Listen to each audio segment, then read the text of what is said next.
pada siang hari ini, yaitu penegakan hukum, pemerintahan, reformasi birokrasi, dan pelayanan publik. 2 menit dari sekarang. Silakan. Terima kasih. Terkait dengan pertanyaan tersebut bahwa insya Allah kalau kami terpilih, kami akan melakukan pertama untuk penegakan hukum dengan menjamin kepastian hukum dan perlindungan hukum pada masyarakat. Kemudian peningkatan kesadaran hukum masyarakat melalui kegiatan-kegiatan sosialisasi dan menyampaikan peraturan perundang-undangan terkait dengan hukum. Dan yang ketiga tentu penegakan aturan yang menjamin keteraturan dan di tengah-tengah masyarakat. Contoh pelaksanaan kegiatan-kegiatan yang kami lakukan dalam penegakan hukum dan perlindungan hukum kepada masyarakat, mempersiapkan dan menyiapkan tim dalam penegakan hukum yang terlibat di dalamnya terkait semua unsur, terutama unsur-unsur muspida yang ada di Kabupaten Luhut Timur untuk penegakan hukum. Kemudian sosialisasi kepada masyarakat. Kemudian yang terkait dengan pemerintahan, reformasi dan birokrasi dan pelayanan publik, yaitu mewujudkan kepemerintahan yang bersih dan transparan dengan menghindarkan praktek-praktek korupsi dan kolusi serta nepotisme, dan meningkatkan kualitas pelayanan aparatur, yaitu dengan meninjau kembali beberapa SKPD terkait yang berperan di dalam penanganan pemerintahan dan reformasi birokrasi untuk pelayanan publik, dan mempersingkat pelaksanaan pengusulan perizinan yang diajukan oleh masyarakat. Kemudian tentu dengan mempersiapkan atau menetapkan standar operasional prosedur dalam pelaksanaan pelayanan publik. Ya, masih ada waktu 2 menit. Habis. Ya, baik. Terima kasih untuk calon nomor urut 3. Baik, kita akan lanjut. Kita akan lanjut ke calon nomor urut 1. Saya ulangi pertanyaannya. Sebagai masyarakat Luhut Timur, kami ingin tahu apa pandangan Bapak tentang agenda yang Bapak anggap paling penting, paling utama, yang paling unggul untuk dilaksanakan kaitannya dengan tema debat hari ini, yaitu penegakan hukum, pemerintahan, reformasi birokrasi, dan pelayanan publik. 2 menit dari sekarang.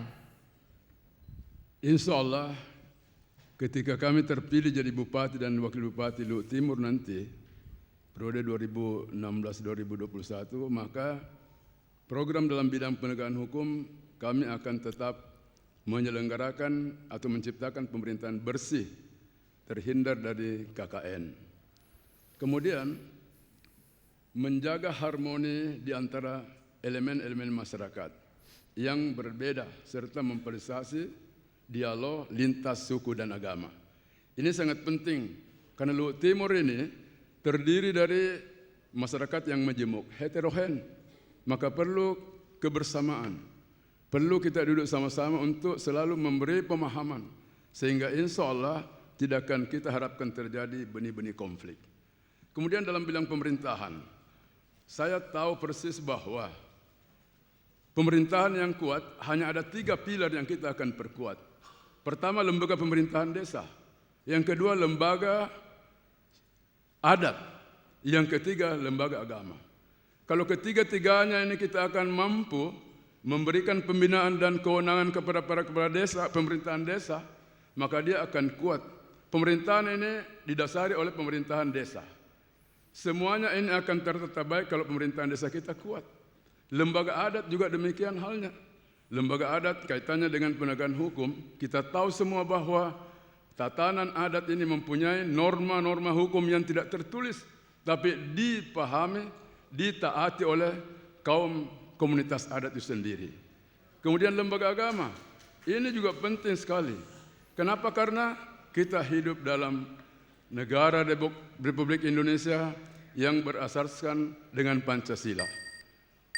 Pancasila yang mewarnai kita dalam kehidupan agama, sehingga semua kelompok-kelompok golongan agama harus kita sama-sama duduk, kita fasilitasi, kita bina demi terwujudnya Luhut Timur yang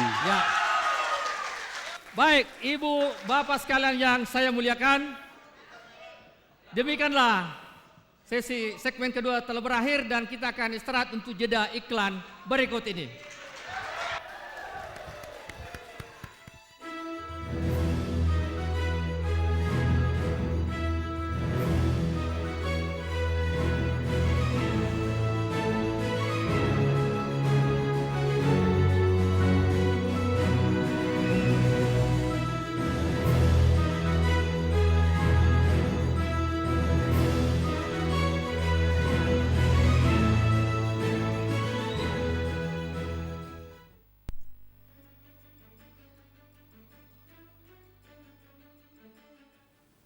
Assalamualaikum warahmatullahi wabarakatuh. Salam sejahtera bagi kita semua. Om Swastiastu. Kabupaten Luwu Timur adalah sebuah anugerah terindah yang pernah diciptakan oleh Tuhan Yang Maha Kuasa. Untuk itu, momentum pilkada kali ini kita gunakan sebaik-baiknya untuk mencari seorang pemimpin yang dapat menakodai Kabupaten Luwu Timur ini menjadi daerah yang makmur dan sejahtera, terkhusus meningkatkan kemampuan dan daya saing masyarakatnya dengan orang lain. Saya yakin persis bahwa masyarakat Luwu Timur mampu menjadi penilai yang baik dalam rangka untuk mewujudkan seorang pemimpin yang terbaik untuk kita semua. Pemimpin sekarang tidak dinilai dari seberapa besar pengikutnya, tetapi pemimpin sekarang dinilai dari seberapa besar mampu mempengaruhi pikiran-pikiran orang banyak. Kekuatan kita adalah kita bukan pengikut, tetapi kita semua adalah penilai. Saya berharap dengan debat calon ini, para pasangan calon mampu memberi kekuatan dan inspirasi bagi masyarakat untuk menilai apa yang terbaik bagi mereka. Dan saya sangat yakin ketiga calon ini adalah putra-putra terbaik Luwu Timur. Salama kepada salama, semoga pemilihan kepala daerah ini berjalan damai dan berkhidmat untuk kita semua. Saya dan seluruh jajaran pemerintah Kabupaten Luwu Timur juga ingin berkontribusi banyak dengan menjaga netralitas dan memfasilitasi segala kemampuan kami untuk mewujudkan pilkada yang baik, damai, bersih, dan berkualitas. Sekali lagi, selamat. Semoga pilkada Luwu Timur menjadi pilkada yang terbaik di Sulawesi Selatan. Wabillahi taufiq wal hidayah. Wassalamualaikum warahmatullahi wabarakatuh. Salam sejahtera bagi kita semua. Om Santi Santi Santi Om.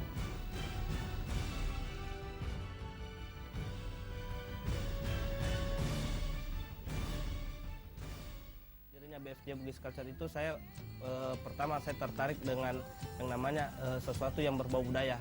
Saya salah satu anak muda. Bagaimana sih cara meracik kopi yang benar? Akhirnya beranilah mulai usaha coffee shop.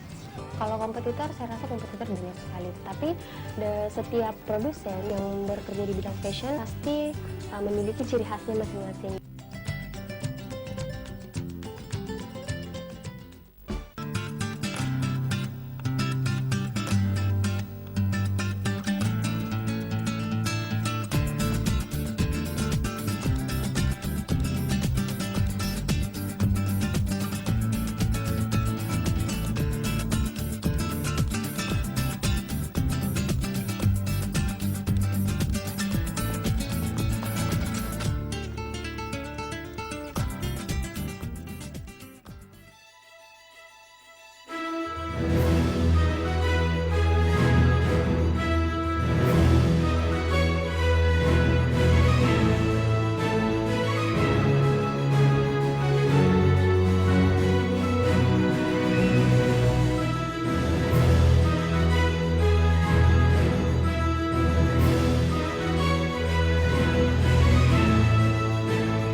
Bapak Ibu sekalian hormati, mari kita beri dulu aplaus untuk ketiga kandidat kita.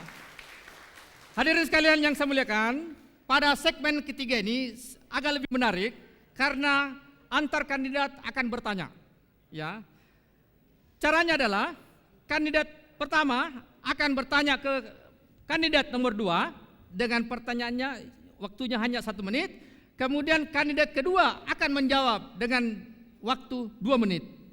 Kemudian kandidat satu akan bertanya lagi ke kandidat 3. Itu waktunya 1 menit bertanya lagi. Kemudian kandidat ketiga akan menjawab dengan durasi waktu 2 menit. Baik, kami persilakan kandidat 1 untuk bertanya ke kandidat 2 dengan waktu 1 menit mulai dari sekarang. Silakan. Terima kasih. Adinda, saya cuma mengajukan pertanyaan sederhana. Siap. Saya lihat dalam visi misi yang sudah ditebarkan, sampaikan kepada publik, ada salah satu program kerja, yaitu meningkatkan PAD 5 kali lipat. Saya tahu sejak perjalanan Luhut Timur ini sudah 2 periode, 12 tahun, itu PAD-nya 12 tahun baru mencapai 1,3 triliun. Kira-kira bagaimana rumusnya bisa capai 5 kali lipat? Terima kasih. Ya, silakan dijawab dalam waktu 2 menit. Mulai dari sekarang. Terima kasih. Perlu mungkin diralat bahwa pernyataan 5 kali lipat peningkatan APBD itu kami sampaikan pada saat deklarasi 21 Agustus 2015. Tidak melalui visi misi atau program yang kami sebar. Jadi waktu itu saya mengatakan bahwa Luhut Timur ini boleh dikata memiliki potensi yang sangat besar, SDM yang kuat. Kenapa kita tidak mempunyai misi, tidak mempunyai visi ke depan untuk melipat gandakan keberhasilan yang ada 2, 3, hingga 5 kali lipat ke depan? Itu yang perlu saya luruskan. Ini mimpi, ini visi kami. Pasangan baru punya misi. Jangankan 5, lebih dari itu kalau kita bersama-sama ingin melihat Luhut Timur ke depan. Saya kira potensi sumber daya alam yang kita miliki sangat berpotensi untuk itu. Potensi sumber daya manusia juga ada. Kemudian pihak-pihak swasta yang ada di Luhut Timur sangat mendukung untuk itu. Tinggal kemauan pemerintah.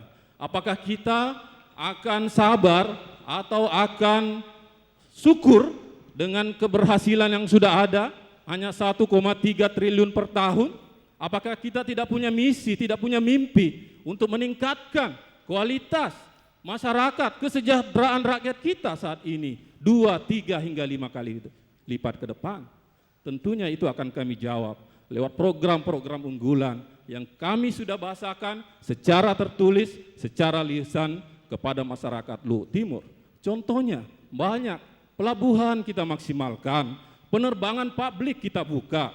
Saya kira investor, orang-orang luar akan masuk, apalagi kita dihadapi oleh masyarakat ekonomi Asia. Waktunya sudah habis. Baik, terima kasih. Selanjutnya saya persilakan kandidat 1 untuk bertanya ke kandidat nomor 3 dengan waktu paling lama 1 menit. Dipersilakan dari sekarang. Terima kasih.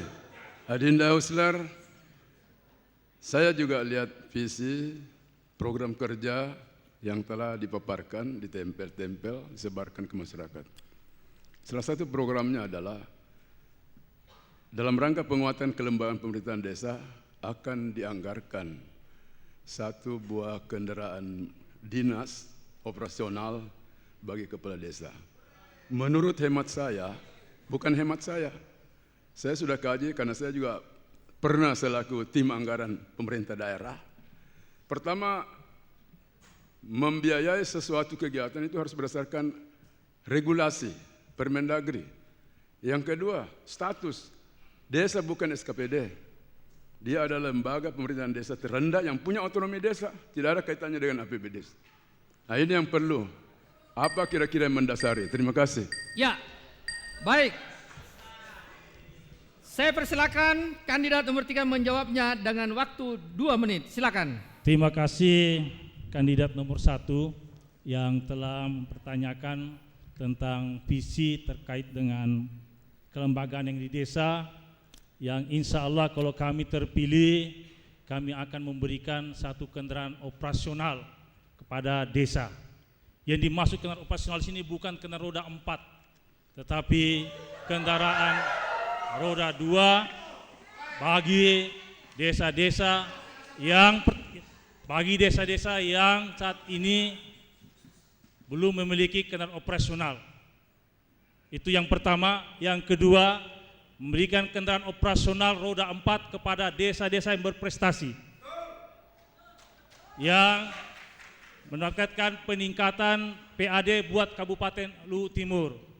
Kemudian tentu yang menyokong pemerintahan Kabupaten Luhut Timur melalui kegiatan-kegiatan pemerintahan desa yang ada di tempatnya masing-masing. Jadi bukan keseluruhan, tetapi berdasarkan prestasi dan kinerja daripada desa yang melaksanakan kegiatan-kegiatan desa. Tentu regulasinya kami akan bicarakan bersama-sama dan kami akan konsultasikan sebelum menetapkan kepada pihak terdekat yaitu BPK untuk menetapkan regulasi pemberian bantuan tersebut.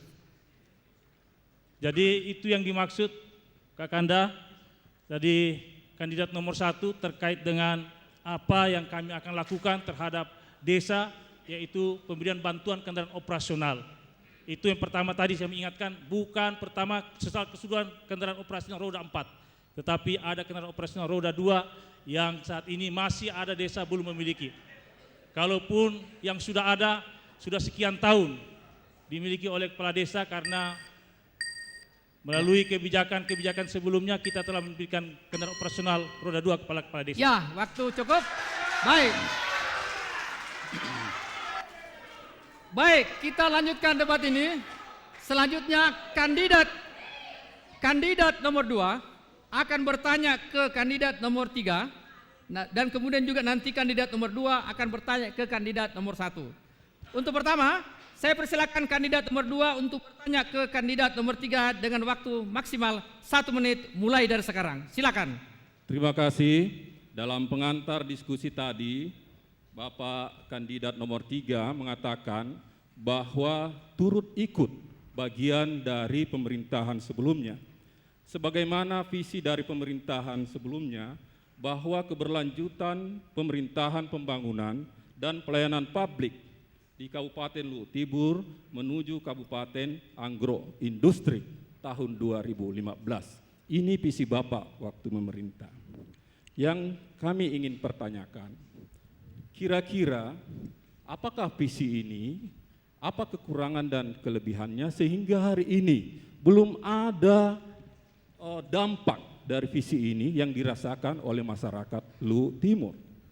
Ada beberapa temuan-temuan atau beberapa masukan-masukan dari masyarakat tentang pelayanan publik sesuai dengan visi misi pemerintahan ini sebelumnya. Terima Baik, kasih. Waktunya habis. Saya persilakan kandidat nomor 3 untuk menjawabnya dalam waktu maksimal 2 menit. Silakan dari sekarang. Terima kasih kandidat nomor 2 yang mempertanyakan atau mengulang kembali tentang keberadaan visi dan misi 2010-2015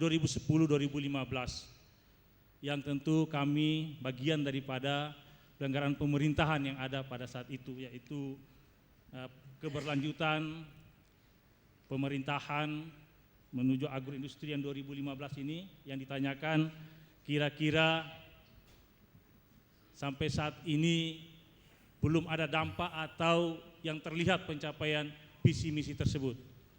Yang jelas bahwa kami sampaikan untuk visi dan misi 2010-2015 itu untuk mencapai atau menuju agroindustri 2015. Menurut kami penyiapan untuk menuju agro 2015 telah disiapkan oleh pemerintah 2010-2015 dengan menyiapkan berbagai macam kegiatan-kegiatan yang terkait dengan pertanian dalam arti luas, yaitu penyiapan sarana prasarana yang terkait untuk pengolahan hasil-hasil pertanian yang kita berikan baik diberikan secara gratis kepada masyarakat atau kelompok maupun melalui pembangunan yang tentu diberikan kepada kelompok masyarakat sesuai dengan potensi agro atau potensi pertanian yang dimiliki masing-masing. Contoh yaitu sebagai pengolahan beras yang kapasitasnya masih kecil, kemudian penyiapan untuk sarana di sektor perikanan. Itu semua itu menuju kepada agroindustri 2015 dan selanjutnya tentu untuk keberlanjutan ini perlu untuk memanfaatkan semuanya itu sehingga apa disampaikan menyampaikan agroindustri ini sudah disiapkan. Ya, habis waktu. Baik, terima kasih. Selanjutnya kami persilakan kandidat nomor urut 2 bertanya ke kandidat nomor urut nomor 1, 1 menit mulai dari sekarang. Terima kasih. Bapak kandidat nomor urut 1. Siap. Ini masalah penegakan hukum, pemerintahan, pelayanan publik, dan reformasi birokrasi. Bapak punya pengalaman sebagai mantan birokrat dan mengambil wakil seorang pengusaha dan politisi. Yang saya ingin tanyakan dengan pasangan Bapak yang disebut Nusantara, kira-kira apabila Bapak terpilih, kewenangan yang akan Bapak berikan ke seorang wakil bupati itu apa saja? Sehingga penegakan hukum, pelayanan publik di Luwu Timur ini benar-benar sesuai dengan target yang ingin dicapai. Terima kasih. Terima kasih. Ya, silakan kandidat nomor 1 menjawabnya dalam waktu maksimal 2 menit mulai dari sekarang. Terima kasih. Dalam Undang-Undang 32 itu sudah jelas tugas pokok dan kewenangan seorang wakil bupati. Wakil bupati intinya adalah sebagai pengawas penyelenggaraan pemerintahan, pembangunan dan kemasyarakatan di daerah ini. Di Luwu Timur, katakanlah saya bilang Luwu Timur. Tugas pokok ini harus diemban dengan sebaik-baiknya. Dan tentu kita lihat berbagai hal yang harusnya dilakukan tanpa harus menunggu kewenangan perintah bupati. Tidak perlu wakil bupati itu menunggu perintah. Lihat tupoksinya saja, dia harus berjalan sesuai dengan hal-hal yang tidak sesuai di lapangan. Baik dari segi regulasi, baik dari segi etika dalam penyelenggaraan pemerintahan oleh aparat maupun hal-hal yang tidak sesuai dengan tatanan pemerintahan di masyarakat harus dia tertibkan. Tentunya kita sama ketahui bahwa wakil bupati bukan decision maker. Dia merumuskan, mengambil data-data, kemudian mengajukan kepada bupati. Tentunya yang terbaik kita akan lakukan. Dan masalah penegakan hukum, insya Allah ke depan tidak ada pilih bulu. Tidak ada tebang pilih. Siapapun dia, kapanpun harus kita tegakkan. Dan ini saya harapkan nanti memang wakil bupati harus demikian. Tidak ada wakil bupati mengatakan, itu bukan kewenangan saya, tidak boleh, kita satu paket. Kalau ada kebijakan-kebijakan dilakukan lantas ditanya, oh bukan kewenangan saya, oh tidak bisa. Anda memang bukan punya decision maker, tapi kita sama-sama satu paket. Makanya tidak boleh ada wakil bupati mengatakan kalau ada sesuatu, ibu itu bukan kewenangannya, memang kewenangan bupati, tapi kita secara bersama-sama, terutama dalam hal penegakan hukum. Saya kira itu. Ya, terima kasih kandidat nomor 1. Selanjutnya, saya persilakan kandidat nomor 3 untuk bertanya ke kandidat nomor 1 dan waktu maksimal 1 menit mulai dari sekarang. Terima kasih. Terkait dengan pemerintahan desa sebagaimana tadi sudah disampaikan oleh kandidat nomor 1, pada masa yang akan datang pemerintahan desa akan mengelola dana yang cukup besar. Kemudian sementara kita tahu bersama bahwa kualitas dan sumber daya pemerintahan desa ini masih sangat rendah. Relatif rendah, tidak relatif rendah. Olehnya itu tentu akan berpotensi terhadap menimbulkan permasalahan-permasalahan. yang nanti akhirnya bermuara kepada kabupaten kalau desa mempunyai masalah. Olehnya itu, seandainya diberikan amanah, kebijakan-kebijakan apa yang kandidat nomor 1 lakukan untuk mengoptimalkan pengolahan-pengolahan itu, sehingga tidak terjadi hal-hal yang saya sampaikan tadi. Ya, terima kasih. Silakan kandidat nomor 1 menjawabnya maksimal 2 menit mulai dari sekarang. Terima kasih. Kita tahu bahwa Luhut Timur 2 periode pemerintahan, tahun anggaran terakhir ini 2015, ada dana hibah kepada pemerintah desa sebesar 200 juta. Dalam hal pengawasan ini, kita harus mengikuti dengan tenaga pendampingan. Ada pendampingan desa, ada pendampingan lokal, ada pendampingan teknis, profesional. Karena tanpa ada pendampingan, kita tidak tahu di mana letak kelemahan-kelemahan, di mana letak kebocoran-kebocoran. Insya Allah ke depan kalau ini berfungsi, 200 juta tahun ini, saya akan tingkatkan sampai 300 dan 500, sesuai dengan kemampuan keuangan daerah kita. Ini. Jadi saya tidak pernah khawatir sepanjang kita siapkan perangkatnya. Memang kita sadari bahwa kalau anggaran alokasi dana bantuan ke desa kita tidak iringi dengan tenaga-tenaga pendampingan, yakin dan percaya kepada desa kita, perangkat desa kita akan terjerembab di dalam ranah hukum. Oleh karenanya sejak dini harus kita sadari, sebagai yang memberikan bantuan harus iringi dengan tenaga pendampingan, selain dari perangkat-perangkat SKPD yang ada di kabupaten. Jangan khawatir, saya tidak khawatir Pak Desa kalau ada yang hadir. Bahkan saya tingkatkan dari dana 200 juta karena berdasarkan evaluasi yang saya temui itu berjalan dengan baik. Tapi kalau tidak, resikonya kembali kita kepada ranah penegakan hukum. Saya kira itu. Terima kasih. Baik, cukup? Cukup. Waktu masih ada 25 detik. Cukup? Cukup. Baik, saya persilakan kembali kandidat nomor urut 3 untuk bertanya ke kandidat nomor urut 2 dalam waktu 1 menit mulai dari sekarang. Silakan.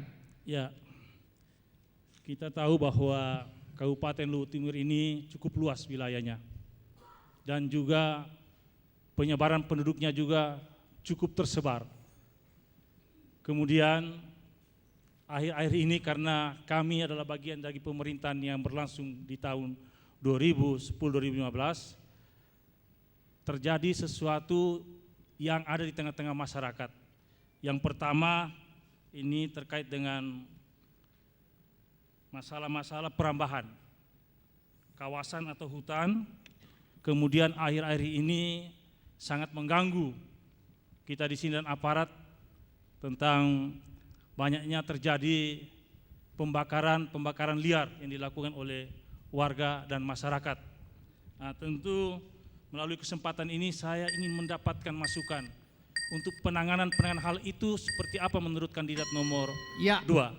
Terima kasih. Silakan dijawab kandidat nomor 2 dalam waktu maksimal 2 menit mulai dari sekarang. Terima kasih. Ini masalah potensi Luhut Timur yang sebagian besar wilayahnya ada hutan. Sebagaimana diketahui bahwa lahan kita, hutan kita ini sebagian besar selain sudah kontrak karya dimiliki oleh Vale, dalam hal ini untuk industri pertambangan, juga ada beberapa hutan negara dan hutan masyarakat. Tentunya ini kita harus ikut aturan main yang ada, aturan undang-undang dan peraturan yang sudah ada. Apabila masyarakat kita merambah hutan bukan haknya, tentunya pemerintah harus hadir di sana, memberikan penerangan, memberikan pencerahan kepada masyarakat bahwa status hutan ini adalah ini milik PT Vale, ini milik negara, ini tidak boleh digarap, ini yang boleh digarap, sehingga masyarakat kita tahu dan sadar hukum, sehingga pembakaran atau perambahan dan sebagainya mungkin mereka tidak tahu, sehingga itu terjadi karena pemerintah tidak hadir di sana. Kita ingin hadir di sana, memberikan kepastian hukum, memberikan pencerahan bagaimana posisi dan status hukum kita di Luhut Timur ini. Potensi hutan kita sangat luas, baik di atas maupun di bawah. Tapi semua sudah memiliki aturan dan sudah memiliki hak. Ada hutan industri, hutan negara dan hutan kontrak karya yang sudah kita terikat. Dan kita bagian dari Negara Kesatuan Republik Indonesia, pemerintah Indonesia sudah memberikan hak kepada mereka. Kita selaku pemerintah daerah mengawal kebijakan-kebijakan pusat dan memberikan pencerahan kepada masyarakat. Mana hutan yang bisa dirambah, mana yang tidak, mana bisa diolah, mana yang tidak. Sehingga masyarakat bersama kita. Ya, waktunya sudah habis. Terima kasih. Silakan tepuk tangan semuanya. Ya. Bapak Ibu yang hormati, terkhusus Bapak Bupati, demikianlah sesi 3 ini kita lewati dan kita akan istirahat sejenak untuk iklan dan kita akan istirahat beberapa menit. Terima kasih. Assalamualaikum warahmatullahi wabarakatuh. Salam.